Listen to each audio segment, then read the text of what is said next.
LPG vous garantit des résultats corps et visage 100% naturels. En exclusivité chez Silhouette Institut, enceinte Tana Waterfront, un mot de vous. Silhouette Institut, la remise en forme par excellence, vous présente le journal.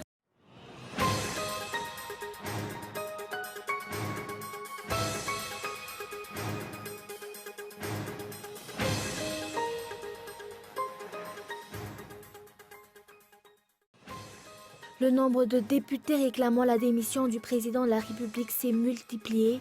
Ils ont énuméré tous les actes inconstitutionnels perpétrés par le président Adonarman Pian. Ils ont donné des pressions pour empêcher certains députés de rejoindre les rangs de la majorité. Les dossiers sur la vente de terrains domaniaux octroyés à la CEIMAD circulent sur les réseaux sociaux. En 2003 terrains attribués à la CEIMAD ont été vendus à la société Philatex à plus de 1 milliard francs malgaches par le directeur général de la CEIMAD à l'époque, le général Jean-Ravel Nariv. La FIFA doit élire son président, une formalité pour Sepp Blatter, sauf que depuis 2 jours, la FIFA est traversée par une affaire de corruption sans précédent.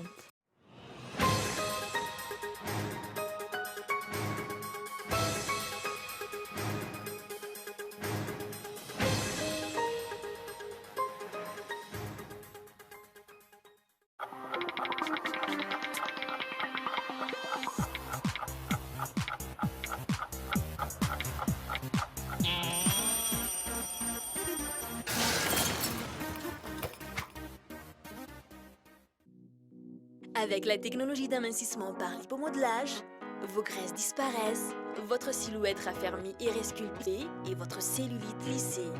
Les soins Endermolite comblent et lissent les rides, raffermissent et redensifient la peau, redessinent l'ovale du visage. Sans douleur, sans chirurgie, la stimulation cellulaire LPG vous garantit des résultats corps et visage 100% naturels. En exclusivité chez Silhouette Institut, enceinte Tana Waterfront, un mot de vous.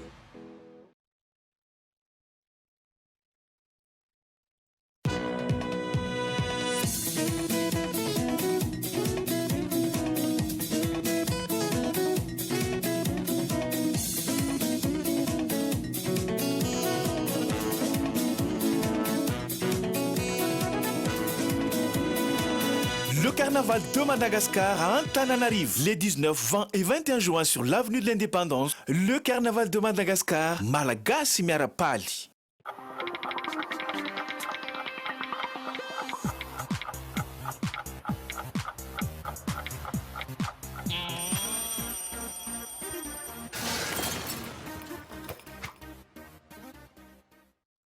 Bonsoir à tous et bienvenue dans ce journal.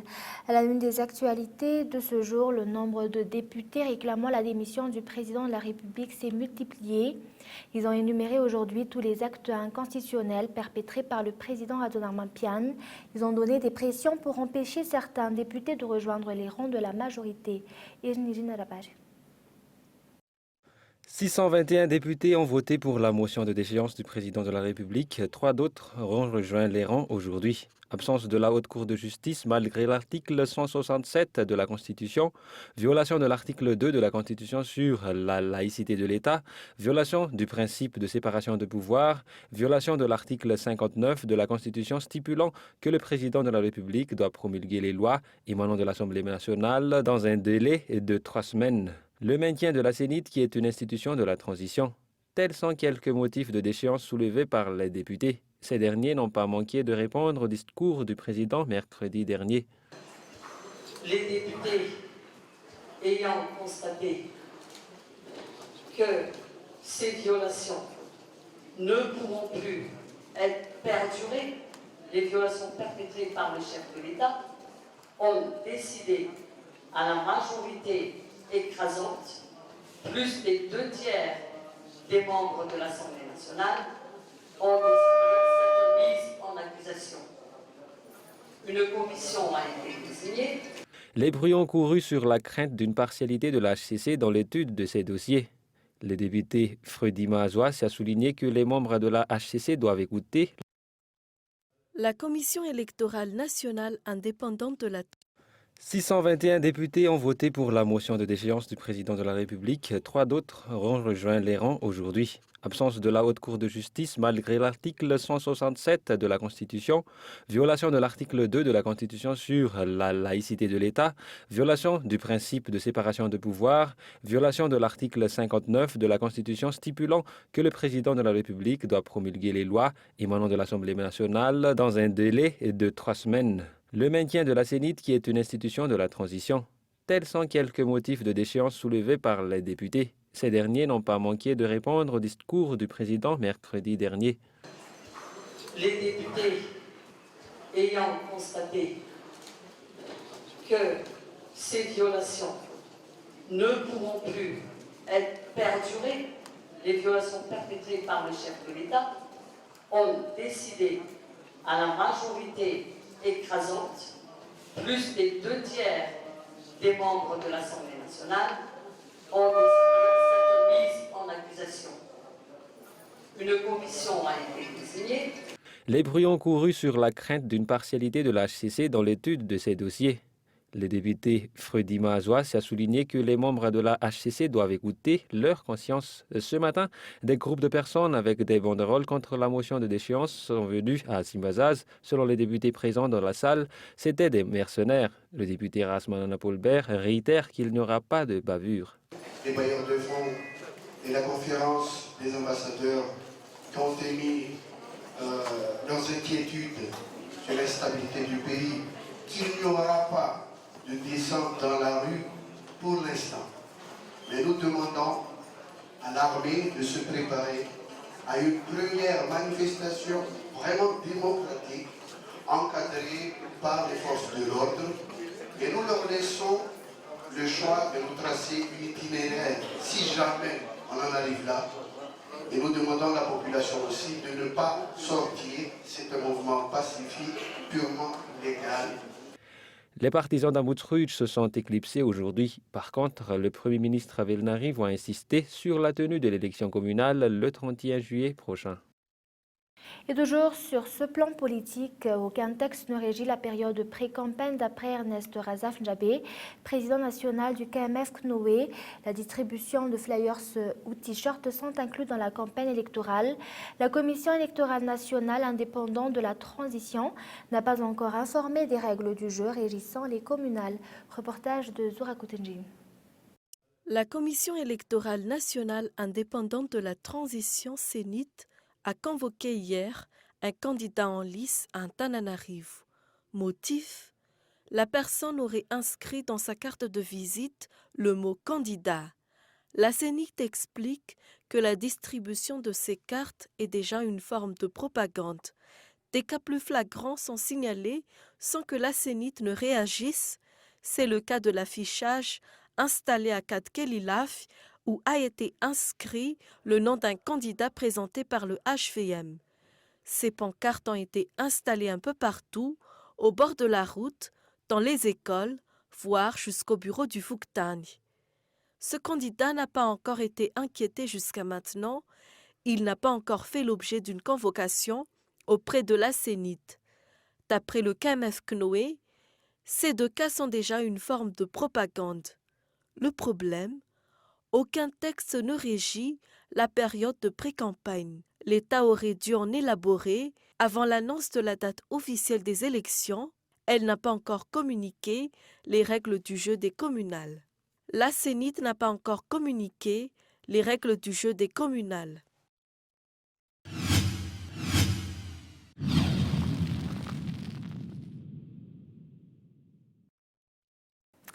Et les dossiers sur la vente de terrains domaniaux octroyés à la CEIMAD circulent sur les réseaux sociaux.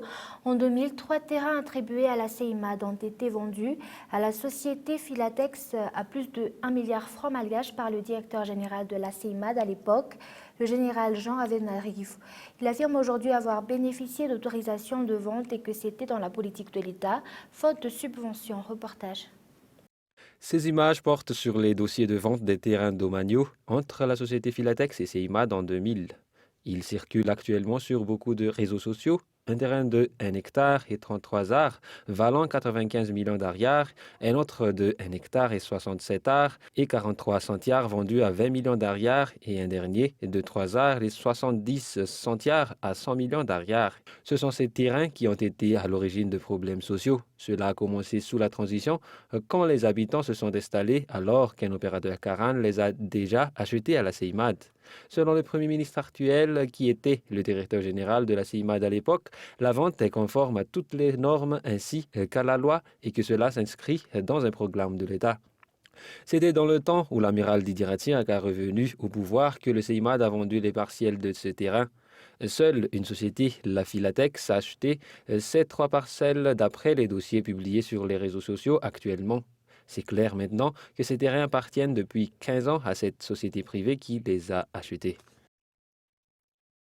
Et 900 000 hectares de terrains sont cultivables dans la partie centre-ouest de Madagascar d'après le plan d'action pour le développement rural. 71% de cette superficie est pour le moment exploitée. L'agroécologie est une des techniques permettant d'accroître la production risicole. La production peut atteindre 3 à 5 tonnes par hectare selon le rapport du GSTM aujourd'hui. Soura Koutenji. 877 659 hectares de terres cultivables sont localisés dans la région Bunglav et Vaknakarach. 149 000 hectares seulement sont exploités, bien que le reste soit encore des terres arables, il n'est pas cultivé. Grâce aux techniques de l'agroécologie, la fertilisation de ces sols est possible. Les rizières pourront produire jusqu'à 5 tonnes de paddy par hectare, un résultat qui est très satisfaisant selon les techniciens. Techniquement, la production agricole par hectare tourne autour de 3 tonnes.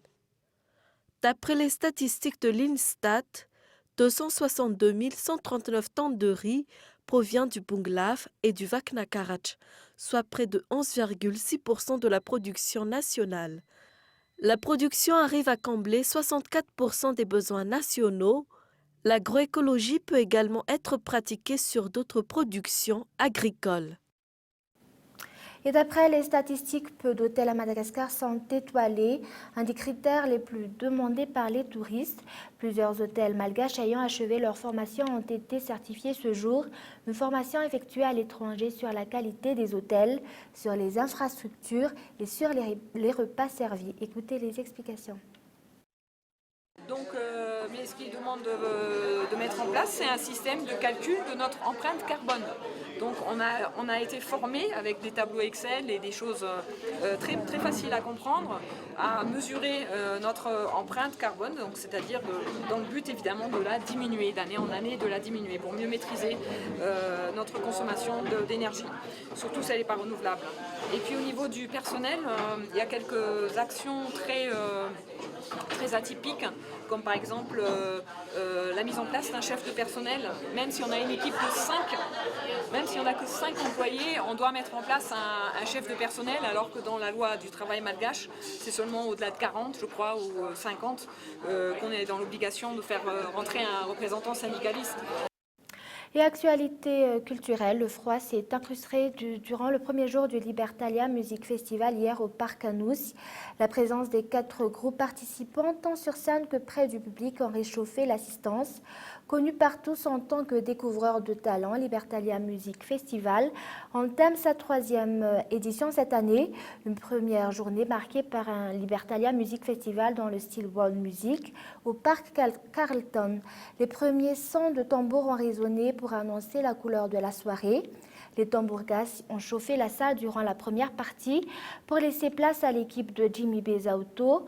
La prestation de Stéphanie et Mid ont tout simplement fasciné les spectateurs. Écoutons les explications. Chérie pour ce festival Libertalia, et c'est le fait de voir toutes sortes d'artistes. C'est vrai qu'ils ne sont pas connus vraiment ici, on va dire dans la capitale. Ils sont plutôt connus en tant qu'artistes vraiment, comment dirais-je, qui ont beaucoup plus d'expérience au niveau musical. Et ça, c'est un truc que j'ai vraiment apprécié et c'est c'est génial. C'était un bon spectacle, c'était un bon concert avec surtout la percussion, tambourgas et Jimmy qui était à fond. Donc oui, c'était un bon concert pour un début de festival. C'était vraiment chaud, quoi, vraiment chaud. Ouais. Qui t'a le plus marqué? C'était Stéphanie. Ouais, Stéphanie parce que c'est une fille que j'aime plus particulièrement et elle a vraiment, je trouve qu'elle a vraiment marqué avec ses danseuses quelque chose qui reste toujours chaud, quoi, voilà, qui reste. Et place aux actualités internationales, la FIFA doit élire son président. Une formalité pour Sepp Blatter, sauf que depuis 2 jours, la FIFA est traversée par une affaire de corruption sans précédent. Reportage de France 24. Joseph Blatter et le prince Ali bin Al-Hussein, 2 hommes pour un poste et 2 manières d'envisager le football. Le premier, âgé de 79 ans, est devenu au fil des années une figure incontournable de la fédération. Il brigue un 5e mandat et se considère comme le seul à pouvoir faire le ménage au sein de la célèbre institution, secouée par un scandale de corruption planétaire. Sepp Blatter est entré à la FIFA en 1975 comme directeur technique. Tous ses mandats seront entachés de scandales financiers sans qu'il ne soit jamais accusé. À ses détracteurs, il répond qu'il va réformer le monde du football. Sa gestion est pointée du doigt, y compris par ses plus proches collaborateurs. À chaque fois, il promet des changements. Décrit comme égocentrique et avide de pouvoir, il devient le Suisse le plus influent du monde et règne sans partage sur la FIFA. Un règne auquel de nombreux ténors du football voudraient mettre un terme, à commencer par Michel Platini. Le président de l'UEFA a demandé à Sepp Blatter de quitter son poste, appelant de fait les 209 pays membres à voter pour l'autre candidat, le prince jordanien Ali bin Al-Hussein. Âgé de 39 ans, il incarne le renouveau du football. Il se fait connaître dans le monde du ballon rond au moment où il prend la tête de la fédération jordanienne. Pour lui, ce sport a une responsabilité sociale. C'est une sorte d'école de la vie, selon ses propres termes. Le prince Ali rejoint la FIFA en 2011 et obtient en 2012 la levée de l'interdiction du foulard islamique pour permettre à toutes les femmes musulmanes qui le souhaitent de jouer au football. Progressiste, il a aussi la réputation d'un homme honnête qui souhaiterait davantage parler du football que de la corruption au sein de la FIFA. Bien sûr, la transparence est le mot souvent utilisé, mais maintenant il faut la mettre en pratique. Je veux garantir que cela va se produire. Nous ne devrions rien avoir à cacher. Nous devons restaurer la confiance en cet organisme. Actuel vice-président de la Confédération asiatique, il apparaît comme le candidat providentiel. Reste à savoir s'il obtiendra assez de soutien pour être élu ce vendredi. Et après la France hier, David Cameron a fait escale en Allemagne ce vendredi. Visiblement, l'accueil était plus chaleureux avec Angela Merkel qui a promis d'accompagner la Grande-Bretagne pour réformer l'Europe, quitte à modifier les traités. France 24. Nous avons convenu de coopérer dans ce processus que le Royaume-Uni souhaite mener à bien jusqu'à ce que les changements soient atteints. Nous allons l'accompagner et le soutenir de manière constructive. Je l'ai déjà dit, là où il y a une volonté, il y a un chemin.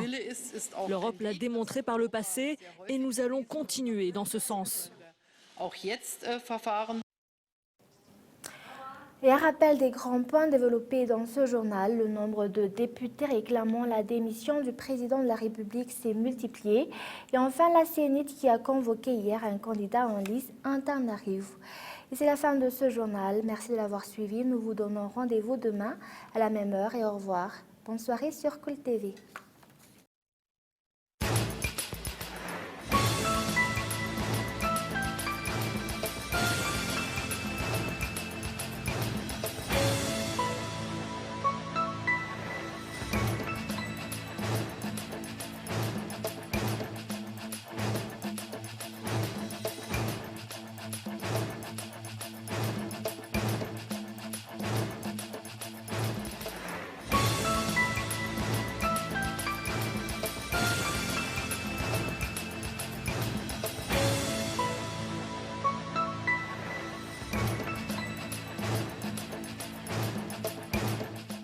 C'était le journal avec Silhouette Institut. LPG vous garantit des résultats à corps et visage 100% naturels. En exclusivité chez Silhouette Institut, enceinte Tana Waterfront, un mot de vous.